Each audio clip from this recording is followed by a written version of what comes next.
Now it is my pleasure to introduce our next speaker, Margaret Jobling, President of ISBA and Chief Marketing Officer at NatWest, who will be addressing the topic of marketing in unprecedented times. The combination of economic and political upheaval and global uncertainty has meant our current reality is volatile and complex. So, how can marketeers respond, and what tools do they have to take control in a seemingly uncontrollable environment? It is time to find out. Please welcome Margaret to the stage.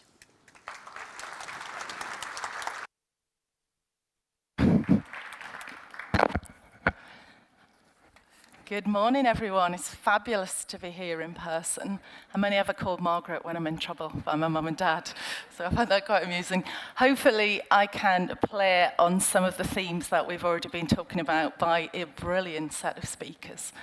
So how often have we said we're living and working in unprecedented times over the last few years? We have economic and political upheaval impacting every corner of our country. While some of these pressures are unique to the UK, many of them are a consequence of global issues. The Financial Times recently published its annual poll of leading UK-based economists and forecast that the UK will face one of the worst recessions and weakest recoveries in the G7 in the coming year. The reasons behind the predictions were varied, including long tail of coronavirus, Russia's war in the Ukraine, political uncertainty, and the impact on trade and employment caused by Brexit. A recent piece of research from Ender's Analysis looked more closely at household income and concluded the UK's cost of living crisis will reduce household income by about 4.3% in the following year, driven by rising inflation, interest rates, rising energy prices. Ultimately, what it means will consumers will have to tighten their belts. And we're seeing it in banking. They're pulling back on additional spending, deferring plans for the moving, deferring plans for the next holiday, replacing new white goods, or even the small things, cost of coffee. Torsten Bale, Chief Economist of Resolution Foundation, forecasts that although double-digit inflation is set to disappear in 2023, the cumulative impact of the last 12 months will mean disposable income of many households will continue to fall. And a survey conducted by the same Resolution Foundation found that people are over 4 times as likely to think their financial situation would be worse rather than better than 2022. And half of the families going into Christmas were looking to tighten their belts. And indeed, actually last year, average disposable income fell by 3.3%, which is about £800 on the average household. That's the biggest annual fall we've seen in a century. It doesn't make for inspiring reading for businesses or consumers. And our industry is certainly not isolated from any of this. As marketeers, we're all facing complex decisions and must seek to navigate the best course through 2023. However, famous last words. I said the same thing in 2020, 6 weeks before we went into lockdown. I do remain optimistic. And actually, some of the more recent publications in the marketing press do give us reasons to be cheerful. Ian Whittaker's recent campaign article talked about how advertisers should be cautiously optimistic in 2023, which he argues is driven by corporate advertisers' profits holding up pretty well, especially when you look at what's happening to consumer spending, which continues to come through. This certainly chimes with what we're seeing in the bank. Customers are managing to manage their spend. Similarly, in the latest IPA Bellwether report made for pretty surprising upbeat reading, budgets in Q4 2022 were up for the 7th consecutive quarter, and respondents were largely expecting to see growth in the coming year. Who knows how 2023 will actually play out? And quite frankly, if I could predict that, I wouldn't be stood here today. What I do believe, however, is we need to stay very focused on the things we can influence. And there's 4 areas I'm going to talk about today. Trust, transparency and effectiveness, supplier relationships, and regulatory certainty. So firstly, on trust. The year's public trust in advertising research carried out by Credos in 2018 showed that advertising was the least trusted industry. Interesting then, less trusted than estate agents and politicians. I suspect we might get a different answer if we ran that today. One of the key drivers that's undermined trust in advertising has been excess frequency, the same ads being seen again and again and again, to the point where consumers feel bombarded. In the follow-up study in 2020, 85% of respondents agreed to the statement, "Everywhere I look, I see advertising," and that wasn't in a positive way. Secondly, on transparency and effectiveness. When seeking to tackle the problem of bombardment, a lack of transparency has hindered marketeers' ability to make the right planning choices. In 2020, ISBA released its groundbreaking programmatic supply chain transparency study in association with the AOP and carried out by PwC. And that is a mouthful to say. The results showed that it was not possible for advertisers to successfully track their advertising spend through to publisher, and was quite shocking when it was published. Data could not be successfully matched, and some spend was simply unaccounted for. Advertisers could not audit their digital programmatic spend through the supply chain, something which we know we can do for other media choices. The scale of this challenge is only increasing.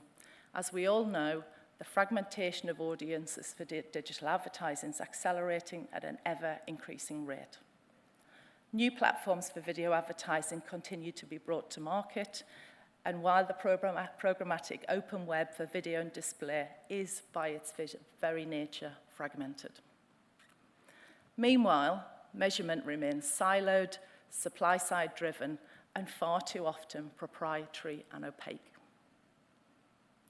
Thirdly, advertiser relationships with suppliers have also been under massive scrutiny in the last year. When the interests of both parties are not aligned, it leads to a lack of trust, inefficiency, which ultimately can go as far as impacting staff mental health for both parties. This was one of the main reasons behind the ISBA and IPA Pitch Positive Pledge, which we're pleased to have launched in 2022. We also know media price inflation continues to rise. Reaching audiences at scale is much more expensive, and this is forcing difficult decisions from marketeers about their media mix priorities and budgets. That, again, puts pressure on relationships. And finally, and we've heard a lot about this morning, on the regulatory and political certainty. The last few years have been turbulent, if not a total roller coaster, whichever side of the political debate you sit on. For advertisers, there's been long-running uncertainty around a number of issues, from HFSS advertising to the future of Channel 4, and from the online safety of regulation and gambling to the regulation of gambling and alcohol advertising, to name but a few. ISBA has been actively engaged with the government, opposition parties and regulators, arguing for evidence-based policies against an ever-creeping tendency on the part of the government to step into the regulatory space. Most recently, the online advertising programme consultation proposed either to undercut the ASA with a new regulator or to do away with it entirely. However we meet these policy changes, we need evolution, not revolution. And the government has to work in partnership with the business. So, the challenges are many, but as I said earlier, I remain optimistic. Over the years, we marketeers have learnt the importance of resilience. And when I talk to my colleagues at NatWest and my fellow members of ISBA, I don't see negativity. I see a thirst for solution and a leaning into helping solve the problems of our industry. I see a drive to respond to this current set of challenges in a way that will ensure for the brands we have long fought for and hard to grow. And what's more importantly, we have a really clear set of priorities for the advertisers.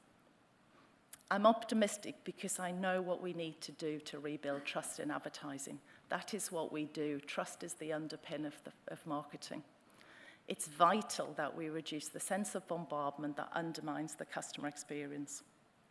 It's essential to tackle the lack of transparency in the supply chain so that media planners can make efficiencies and reduce the wastage from duplication and unwanted frequency.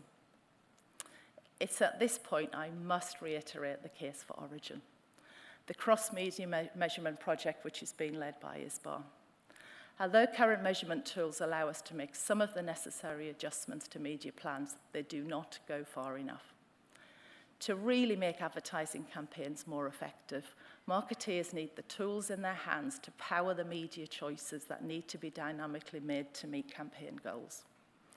Origin will provide a rich source of audited, accountable, and accurate data to allow advertisers to evaluate the contribution of each part of their media schedule and to optimize spend against their objectives.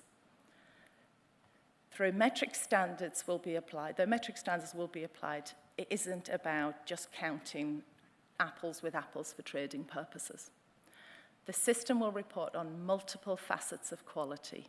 For example, screen size, completion, duration, and sound. The goal is to make media-neutral planning a reality for advertisers and their agencies, and we continue to make excellent progress. And I would have only dreamed of this 5 years ago.